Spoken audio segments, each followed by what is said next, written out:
अस्सलामु अलैकुम वरहमतुल्लाहि वबरकातुहू। अबू अब्दुल्ला हज़रत खिदमत है।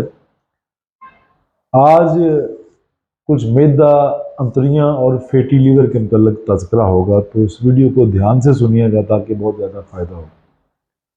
और मेरे इस पैगाम को दूसरों तक पहुँचाना आपकी ज़िम्मेदारी है। जो मैं अपनी काविश कर रहा हूँ, मुझे यकीन है कि अल्लाह मेरी उस काविश पर पूरा राज़ी होगा और आप इसमें मेरे मुआवन बन जाएँ, दूसरों को बताएँ ताकि फ़ायदा होगा। मेरा इसमें बेनिफिट तो दुनिया व आखिरत में अल्लाह मुझे दे रहा है, तो मैं चाहता हूँ कि मेरे साथ साथ आपका भी तावन हो ताकि अल्लाह आपको भी इसकी आफियत दे। हम बहुत शोर सुन रहे हैं, fatty liver fatty liver fatty liver. अकेला फैटी लिवर नहीं, फैटी मैदा और फैटी अंतड़ियां भी। यानी जब आपका जिगर स्वेल हो जाता है, हरारत की कमी हो जाती है, तो उसको हम फैटी कह देते हैं। यानी जब हरारत की कमी किसी भी बॉडी में हो जाती है तो वो वर्किंग पोजीशन में नहीं रहती। अगर आपको सर्दी लग जाती है तो आप काम करने के काबिल नहीं रहते। इसी तरह ही जब आपका फैटी लिवर होगा तो अब वो आपका काम, वो अपने फंक्शन, वो अपने फेल्स को मुकम्मल छोड़ देगा। अगर लिवर फैटी होता है तो आपका मैदा यकीनन उससे मुतासर होता है और अंतड़ियां भी जो है वो भी अपनी हरारत को ज़ाय कर बैठती हैं। तो कसूर किसका है इसमें? कसूर जिस चीज़ का है वो आपके सामने रखता है। एक तो आपका ठंडा पानी, आपकी कोल्ड ड्रिंक्स, आपकी मैन मेड और पैक्ड चीज़ें जो आप ऑर्डर करते हैं और आप खाते हैं, आप घर का खाना जो है नहीं खाते, इस वजह से ये बीमारियां आपके यहाँ आ रही हैं।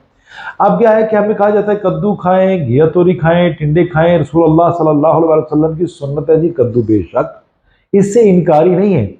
लेकिन मक्का का टेम्परेचर और हिंद का टेम्परेचर जमीन आसमान का फर्क है। अगर ठंड में मैं किसी को कद्दू रिकमेंड करूं तो मुआलिज तो मैं हूं, और मैंने ये भी कह दिया नबी अलैहिस्सलाम सल्लल्लाहु अलैहि वसल्लम की सुन्नत है, लेकिन मैंने अपने फर्ज से गफलत कर दी। क्योंकि कद्दू में दो चीजें आती हैं, एक तो है लौकी, लंबा कद्दू, एक है गोल कद्दू। जो लौकी है वो गर्मतर है और जो गोल कद्दू है वो सर्दतर है।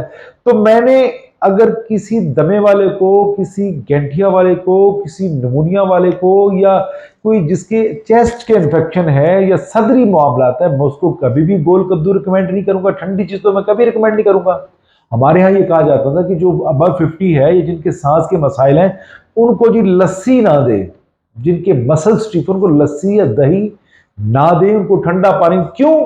कि ठंड से हार्डनेस पैदा होती है, स्टिफनेस बढ़ती है, गर्मी से फ्लेक्सिबिलिटी आती है। और हार्डनेस जो है, जो अकड़ है, ये मौत है। अकड़ आती किस चीज से? ठंड से। तो जिंदगी जो है ना वो गर्मी है, हरारत है। अगर आपको पसीना आता है तो तंदुरुस्त है। अगर आपको त्रेलियां आती हैं, ठंडे पसीने आते हैं, तो वो आपको वार्न कर रहे हैं कि आपकी बॉडी में सर्दी है। तो कोशिश करिए कि उन गजाओं का इंतखाब करिए जो गजाएं आपकी बॉडी को हरारत पहुंचाएं। 40 साल से मैं अक्सर कहा करता हूँ, 40 साल से पहले पहले आप जो भी खाते हैं, माफी मुश्किल कुछ भी नहीं होता, जो मर्जी खाए पिए।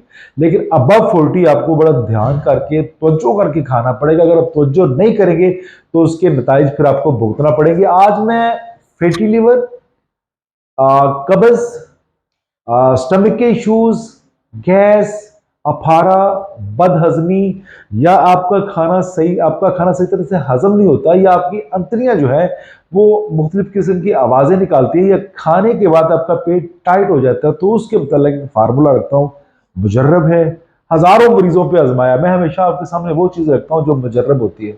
तो जनाब वो फार्मूला क्या है कि आपने 50 ग्राम सरा मक्की लेनी, 50 ग्राम जनाब आपने सुंड लेनी है, यानी खुश्क जंजबील। ये दो चीजें हो गई। और तीसरी चीज जो है मिर्च स्याह है, वो आप 25 ग्राम लेंगे। और इसी तरह नौशादर जो है वो भी आप 25 ग्राम लेंगे। ये चार चीजें हैं। पहली दो चीजों का वजन, जिनमें सुंड है और सना मक्की है, ये 50-50 ग्राम है, और मिर्च स्याह और नौशादर जो है ये 25-25 ग्राम। चार चीजें हैं, अक्सीरी चीजें। अगर आपको फैटी लिवर का इश्यू आ रहा है, अगर आपको विटामिन डी की कमी का सामना है, अगर कब्ज है, खाने के बाद पेट फूल जाता है, मैदा फूल जाता है, थोड़ा सा खाना खाते हैं, भूख पूरी तरह नहीं लगती, तो मेरा आपको जाती एक ही मशवरा है कि ये फार्मूला बनाइए। फार्मूला बनाने के बाद आप खाने के दरमियान, जब आप खाना खा रहे होते हैं, या खाने से पहले, खाने के बाद नहीं, अगर बाद देना चाहते हैं तो फिर कम से कम आधा पौना घंटा बाद, और पानी ताजा होना चाहिए। ½ टी स्पून सुबह, हाफ टी स्पून दोपहर, हाफ टी स्पून शाम को।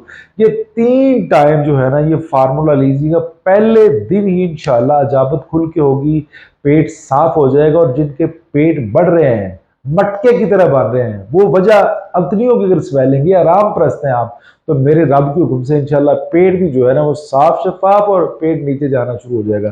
प्लस क्या है कि आपको खाने को आपका दिल करेगा कि खाना खाएं।